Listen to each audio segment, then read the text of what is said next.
এই দুনিয়ার পুরো জীবনটা এটা হচ্ছে লালসাময় একটা জীবন, লোভ, মরিচিকা, মায়াজাল। এই মায়াজালে আমরা আটকে আছি, ফলে মৃত্যুর কথা আমরা ভুলে গিয়েছি। পাগলের মতো ছুটছি, আরো টাকা লাগবে, আরো খ্যাতি লাগবে, আরো যশ লাগবে, আরো দাপট লাগবে। আমার এত টাকা দিয়ে কি হবে? এত সম্পদ দিয়ে কি হবে? এত ব্যস্ততা দিয়ে কি হবে? তোমার স্টপ, থামুন, অনেক হয়েছে, আন্না,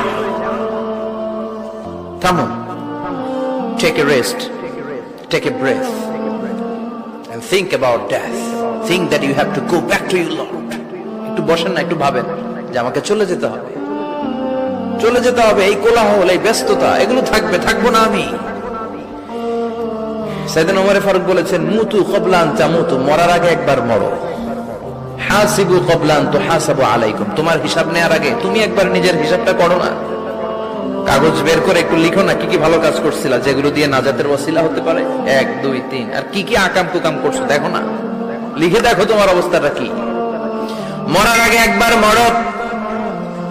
মরার আগে খাটের মধ্যে শুয়ে শটান করে চোখ বন্ধ করে একবার মরার ভান করে দেখেন কেমন লাগে। চোখটা বন্ধ করেন আর ভাবেন আপনি নাই, কি কি হতে পারে ভাবেন।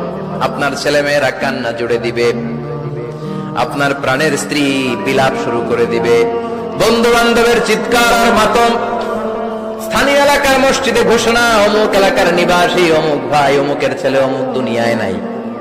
সব আত্মীয়রা চলে আসবে, ফেসবুকে স্ট্যাটাস দেয়া হবে, সবাই সবাইকে জানাবে বিকাল 4টায় অমুক হাই স্কুল ময়দানে আপনার জানাজা। ছুটে আসবে, সবাই ছুটে আসবে।